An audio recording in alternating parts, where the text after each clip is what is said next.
오늘도 온라인으로 주일 예배에 참여하시는 여러분 모두를 그리스도의 이름으로 축복합니다.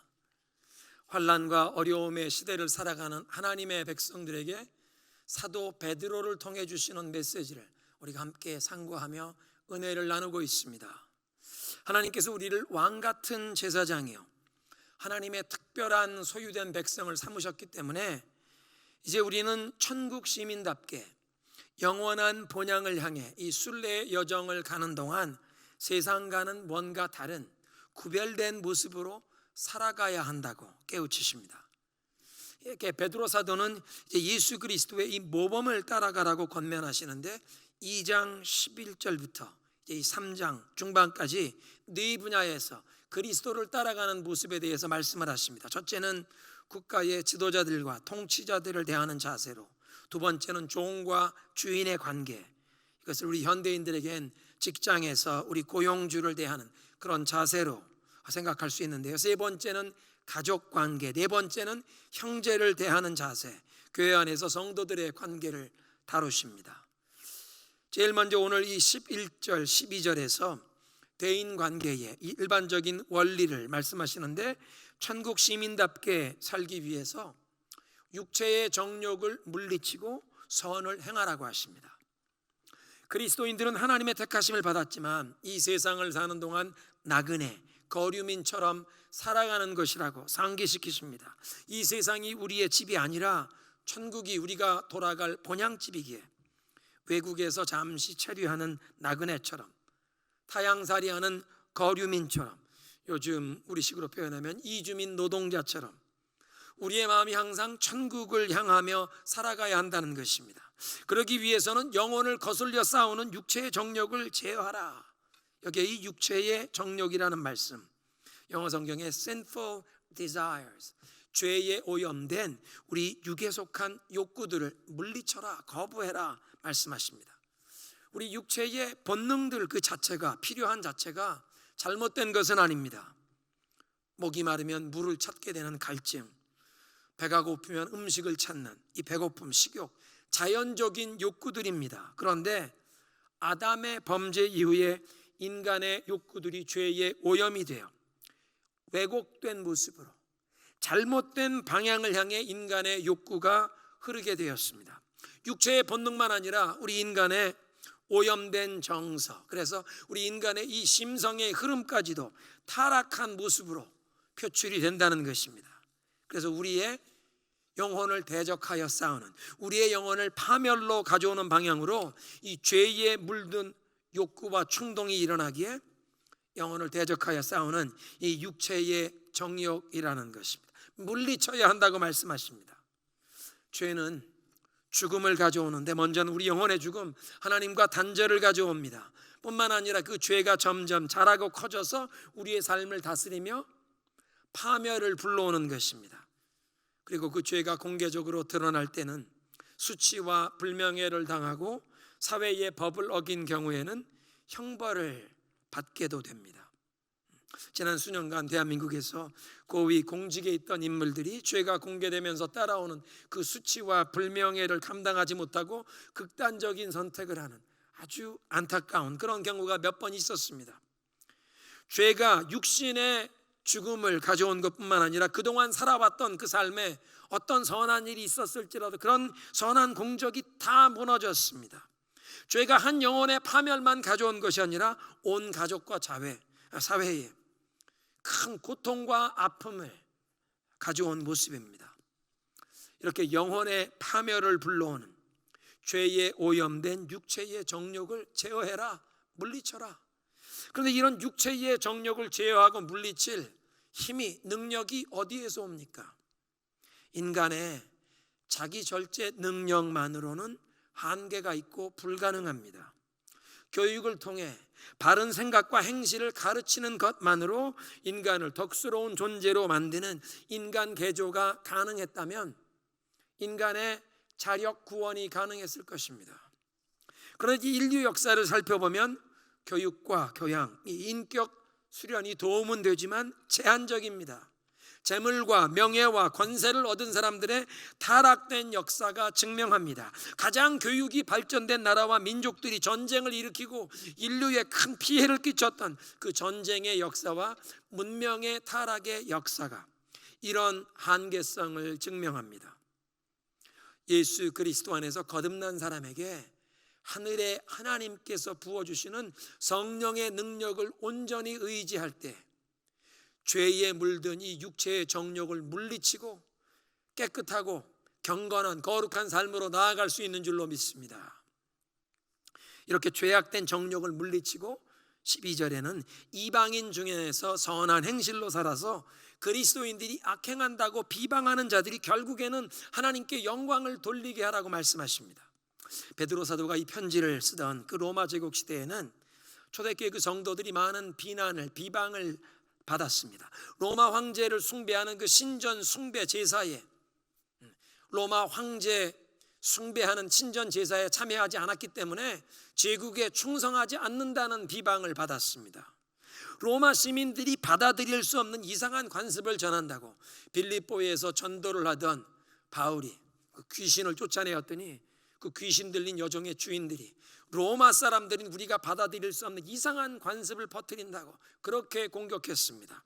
에베소에서는 은장색 아르테미스 신상을 조각해서 많은 영업적인 이익을 얻던 사람들이 사도 바울과 그 그리스도인들이 복음을 전하면서 우상 숭배가 끊어지면서 자기들의 생업에 곤란을 겪으니까 신들을 모욕한다고 사도 바울과 이 크리스찬들을 비난했습니다. 이런 여러 가지 이유로 초대교회 성도들이 박해를 받았는데 역사적인 기록에 한 지방의 총독이 로마 황제에게 보낸 보고서를 보면 그리스도인들이 이들이 미신이 심한데 정기적으로 회집하여 그리스도라 하는 신에게 찬송을 부릅니다. 모임을 마치면 함께 음식을 먹는데 사람의 피와 살을 먹는다는 소문이 있어서 조사를 해보니 그냥 평범한 음식을 함께 나누고 있습니다. 특이한 것은 사람들이 내버린 고아를 거두어 자기 친자식처럼 키웁니다. 황제에게 보낸 보고서에 이런 기록이 있습니다. 교회와 성도들을 박해하던 로마 제국의 관리까지도 크리스찬들의 선행을, 이 고아를 돌아보는 선행을 인정할 수밖에 없었다는 역사적인 기록입니다. 그러니까 12절에 이방인들이 너희들의 선한 일을 보고 하나님께 영광을 돌리게 하라 말씀하십니다. 여기 이방인들이 크리스찬들의 선한 일을 본다, 이 본다는 말, 에포퓨티오라는 말은 그냥 지나가면서 한번 본다는 얘기가 아니라 크리스찬들의 행실을 오랫동안 예의주시해 보아왔던 불신자들이 어떤 평가를 내린다는 뜻입니다.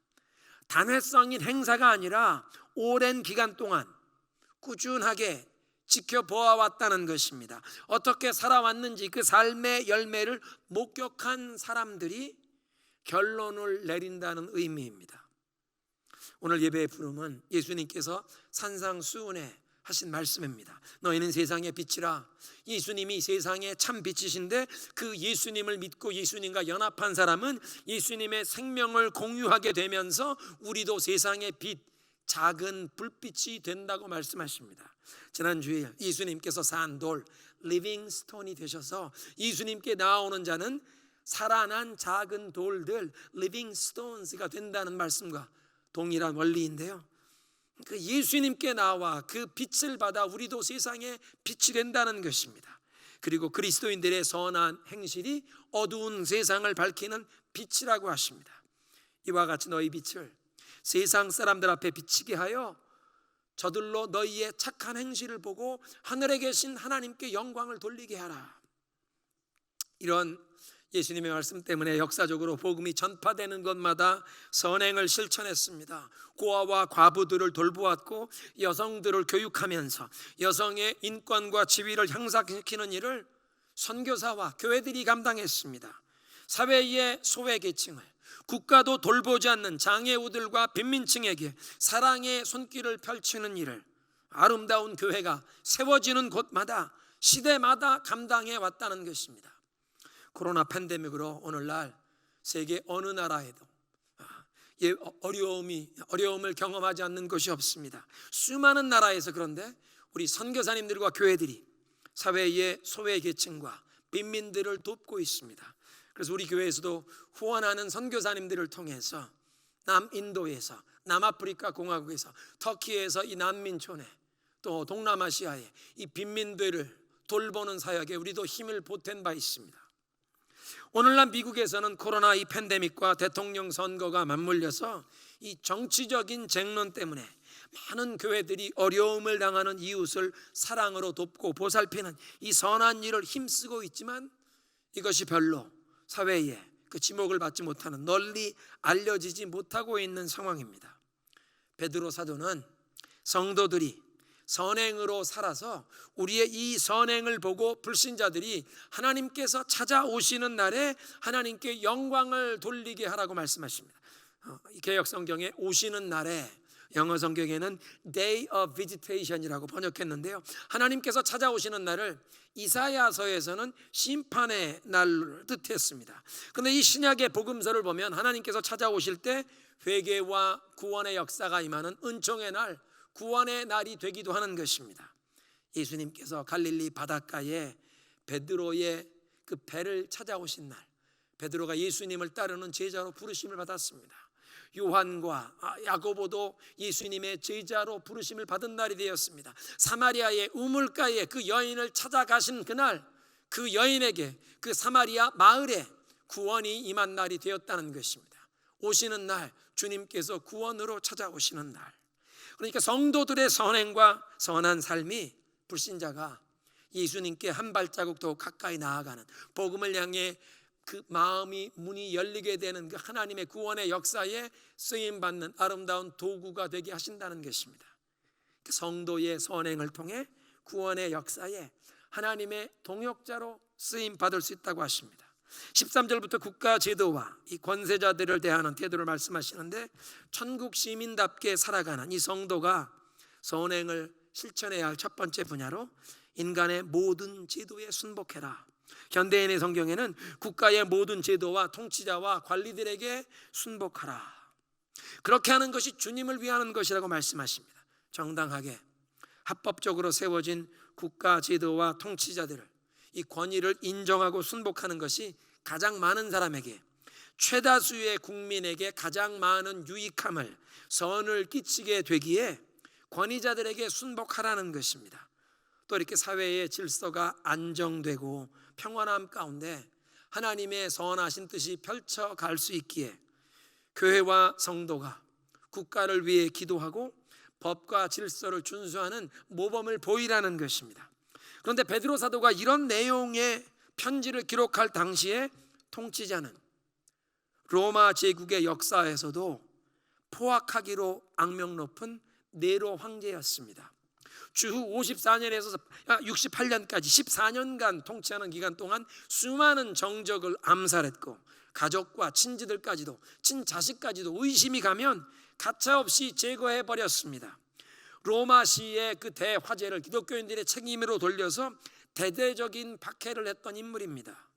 그런데 로마에서 이 글을 기록하는 베드로는 그런 통치자이지만 세상의 모든 합법적인 제도와 권위가 하나님께서 허락하신 것을 알았기에 국가 제도와 통치자들에게 우리 크리스찬들이 순복해야 한다고 말씀하는 것입니다.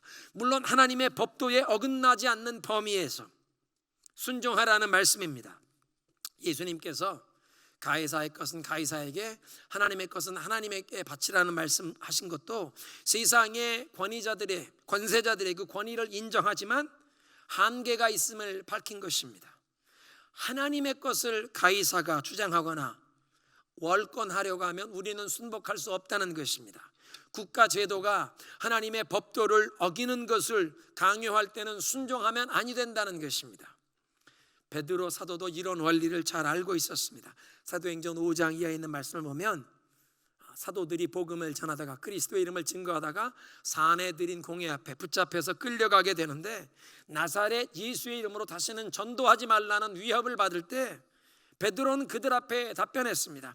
하나님 앞에서 여러분의 말을 듣는 것이 옳은가, 하나님의 말씀에 순종하시 옳은가 당신들이 판단해 보시오. 사람보다 하나님께 순종하는 것이 마땅합니다. 베드로는 담대하게 대답했습니다. 일제 강점기에 그 일본 천황 가문의 조상신에게 경배하는 신사참배를 일본은 국민의례라는 명칭으로 모든 한국인들에게 강요했고 한국 교회에도 강요를 했습니다. 이를 저항하려고 순교의 피를 흘리며 신앙의 절개를 지키신 믿음의 선진들이 계시지만 그 공권력의 위협에 굴복해서 당시 한국의 장로교회 총회는 신사참배는 국민의례이니 전국 모든 교회가 이 공예배 회집하면 예배 시작 전에 국민의례로 신사참배를 한다, 동쪽을 바라보고 동방요배를 한다고 총회에서 일본 순사들이 총회에 참석한 대의원인 목사님과 장로님들 사이에 순사들이 칼을 차고 위협하는 그 자리에서 장로교회 총회가 통과를 시켰던 안타까운 역사가 있습니다. 미국에서도 수년 전에 동성결혼 합법화 판결을 연방 대법원이 내렸습니다. 아직까지는 미국에서 교회에서 동성결혼을 인정하고 동성결혼식을 교회당에서 올리도록 강요받지는 않지만 앞으로 어떤 변화가 다가올지 불확실합니다. 대한민국에서도 지난 몇 년 동안 진보 진영에서 추진해온 차별금지법에 교회가 받아들일 수 없는 독소 조항이 포함되어 있기 때문에 앞으로 대한민국이나 미국에서 교회가 성도들이 하나님의 말씀에 순종하려고 우리의 신앙의 절개를 지키려고 하는 것 때문에 세상의 미움을 받는, 박해를 받는 그런 시대가 다가올 것입니다. 그러나 오늘 성경 본문이 우리에게 명하시는 것은 크리스찬의 선행은 국가 제도와 이 통치자, 관리들에게 순복하는 데 가장 먼저 나타나야 한다는 것입니다. 공권력이 하나님의 법도를 어기도록 강요하는 것이 아니라면 우리 크리스찬들이 법과 질서를 존중하는 모범 시민이 되라는 것입니다. 이 크리스찬들의 단정한 행실, 이런 선한 생활로 기독교를 비방하는, 공격하는 어리석은 사람들의 목소리를 잠재우라는 것입니다. 그래서 크리스찬들의 선행이 불신자들 앞에서 가장 훌륭한 전도지입니다. 단순히 말로 하는 것이 아니라 선한 행실로 그리스도의 진리와 사랑을 실천해 보이는 것입니다. 몇 주 전에 뉴욕의 그 팀 켈러 목사님이 췌장암 치료를 위해 기도 제목을 올렸던 것을 설교 시간에 나눈 적이 있는데요. 그 뉴욕시티에서 이 리디머 장로교회를 1989년에 이 팀 켈러 목사님 개척하셨을 당시부터 젊은 청년들을 주말마다 이 빈민들과 무숙자들을 섬기는 구제 사역에 그들을 참여시켰습니다. 그래서 교인들이 직장 동료들 가운데 이 불신자 구도자들을 교회 모임에 초청하는데 금요일 저녁에 무숙자 이 봉사에 먼저 참여하도록 초청하는 경우가 있었습니다.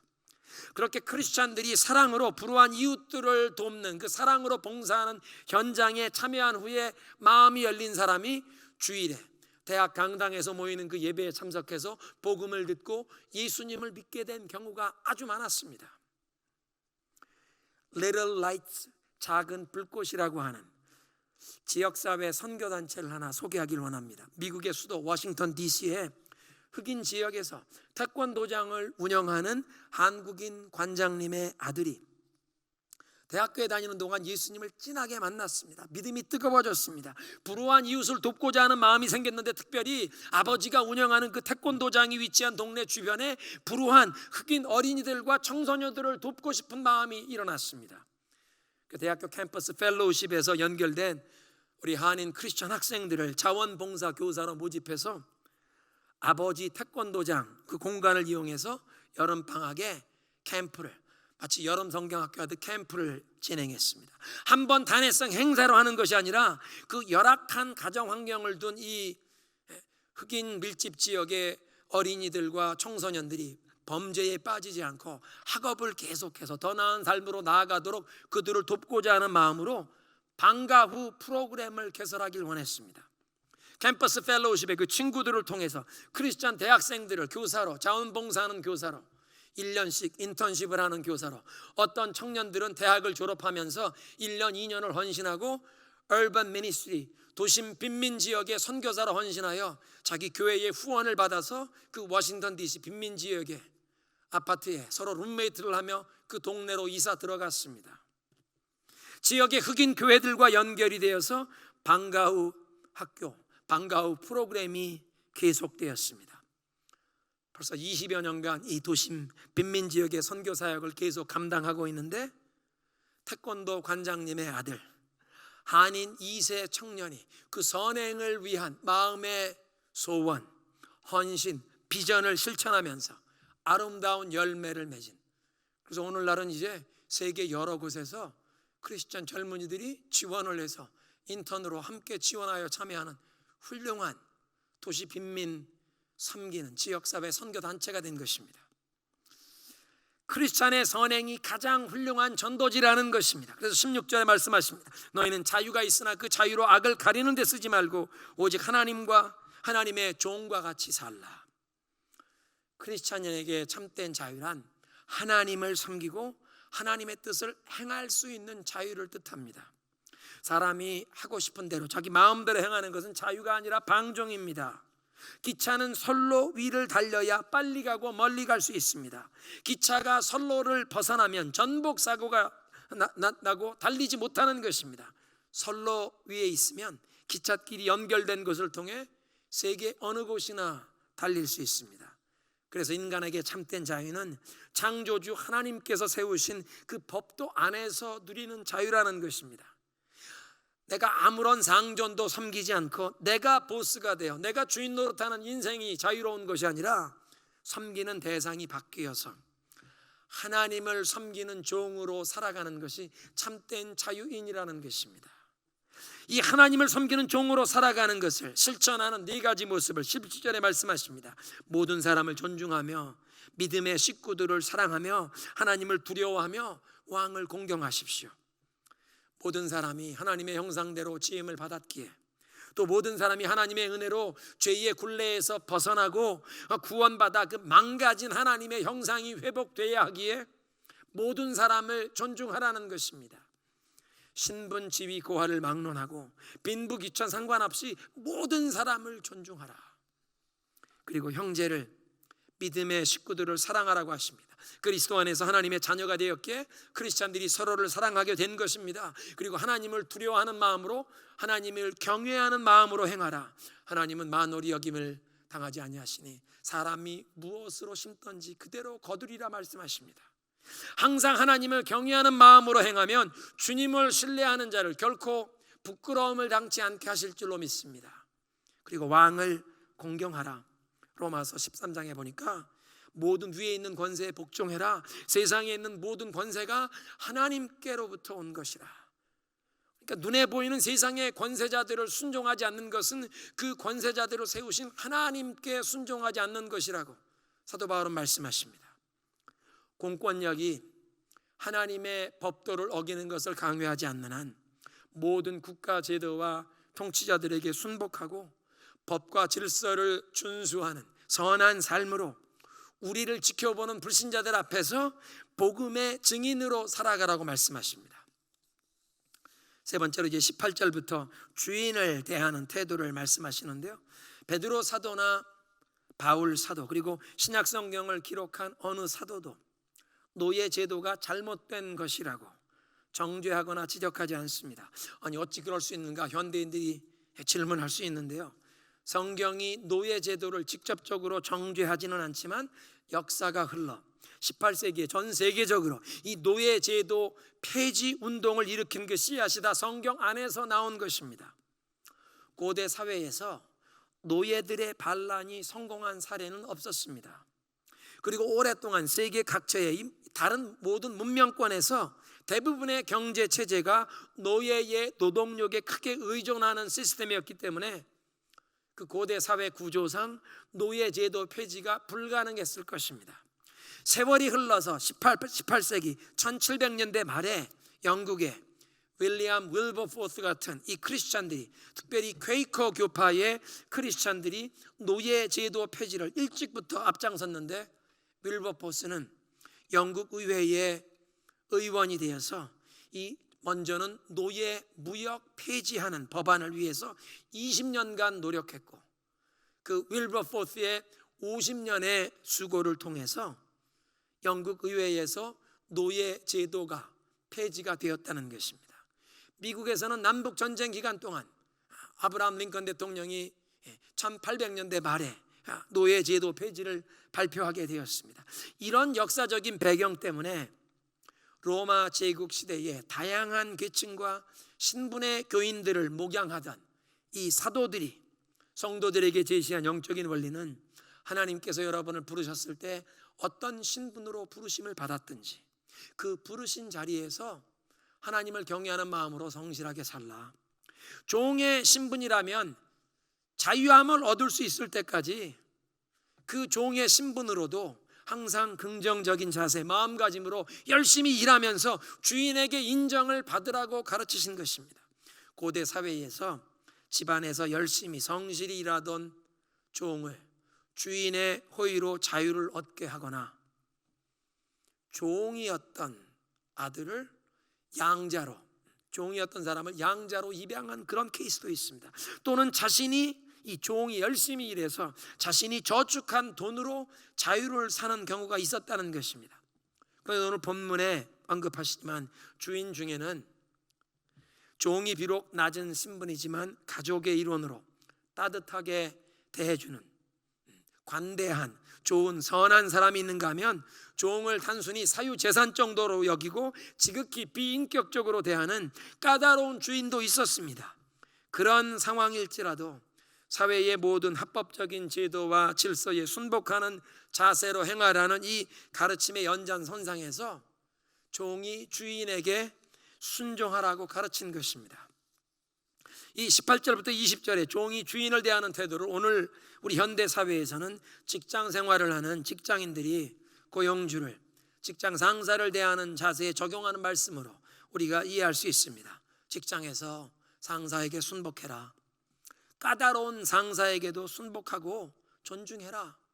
19절에 이렇게 말씀하십니다. 억울하게 고난을 당하더라도 하나님을 생각하면서 그 괴로움을 참으면 그것은 아름다운 일입니다. 직장 생활을 하다 보면 부당하게 어려운 일을 당하는 경우가 생긴다는 것입니다. 우리가 죄로 망가진 세상에 살기 때문에 내가 최선을 다해 일을 하는데도 오해를 받거나 부당한 대우를 받게 되는 경우가 사회생활에서 발생한다는 것입니다. 소수민족 이민자로 차별을 당하는 경우도 있을 것입니다.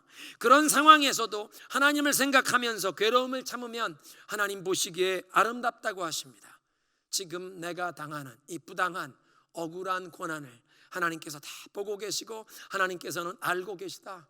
하나님은 신실하신 분이시니 하나님을 믿고 신뢰하는 자에게 결코 실망시키지 아니하실 것이라. 하나님을 믿고 신뢰하는 자 결코 부끄러움을 당치 아니하실, 하나님을 신뢰하며 나아가면, 그래서 선을 행하면서도 부당하게 고난을 당하지만 하나님을 생각하여 참으면 그것이 하나님 앞에서 하나님 보시기에 아름답다고 하십니다. 선을 행하면서도 부당하게 고난을 당하지만 하나님을 생각하면서 참겠다고 마음을 잡으면 그 상황에 참고 견디고 이겨낼 수 있는 힘을 하나님께서 부어 주실 줄로 믿습니다. 이렇게 하나님을 신뢰하는 자세로 고난을 참아내고 성실하게 최선을 다하면 시간이 흐르다 보면 그 조직 안에서, 그 직장 안에서 성실한 직원으로 인정을 받게 하실 것입니다. 그렇게 최선을 다하는 선한 사회생활의 자세로 하나님의 소유된 백성답게 예수님의 모범을 따라가는 아름다운 삶을 살라고 하십니다. 20절에 이렇게 우리가 선을 행하면서도 고난을 받고 참으면 하나님 앞에서 아름답다고 하시는데 21절에 사도 바울은 이를 위하여 우리가 부르심을 받았다고 하십니다.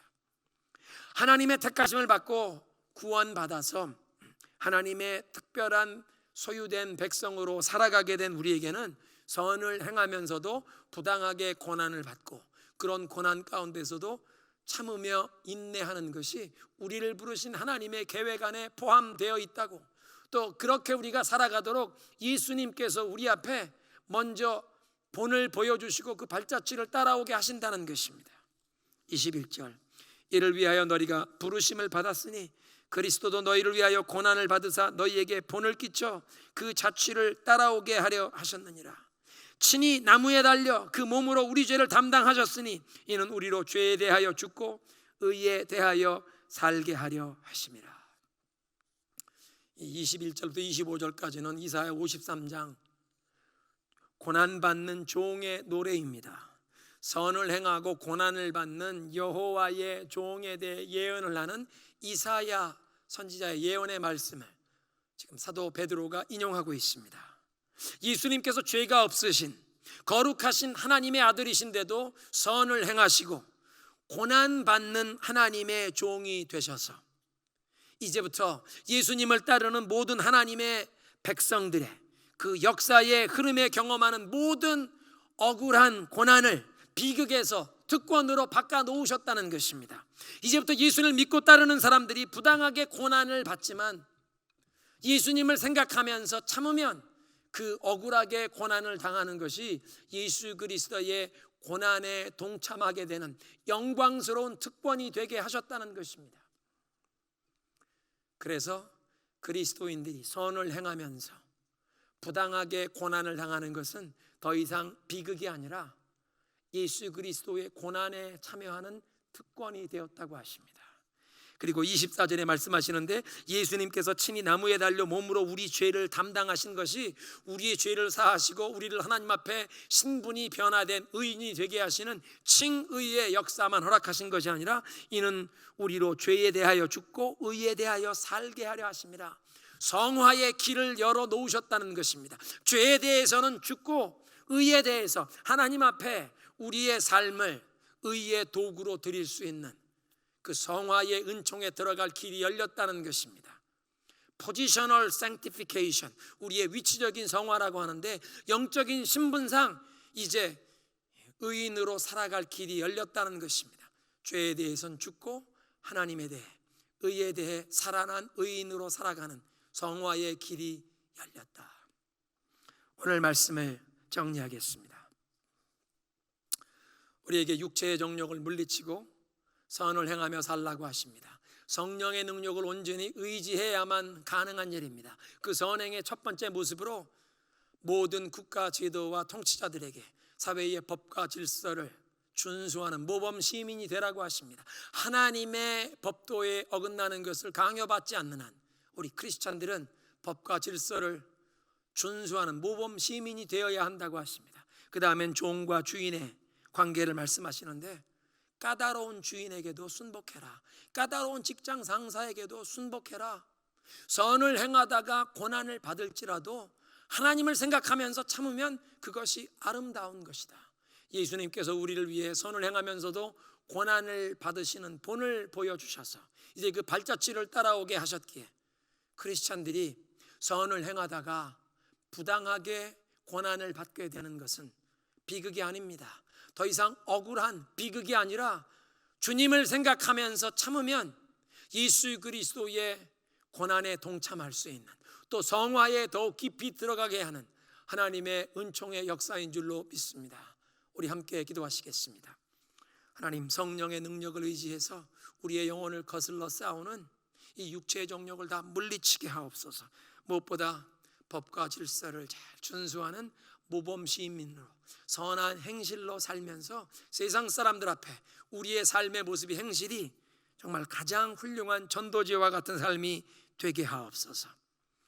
직장 상사에게 순종하는, 까다로운 상사에게까지도 순종하는 삶으로 나아가게 하시고, 사회생활하다가 부당하게 고난을 당할지라도 억울해하고 원통해하는 것이 아니라 하나님을 생각하며 이 고난을 참게 하옵소서. 그 고난을 참을 능력을 부어 주옵소서. 선을 행하다가 고난을 당할지라도 예수님을 생각하며 그것을 참고 이겨내면서 예수님의 고난에 함께 동참하며 성화에 더욱 깊은 은혜의 바다로 나아가게 하옵소서. 함께 기도하겠습니다.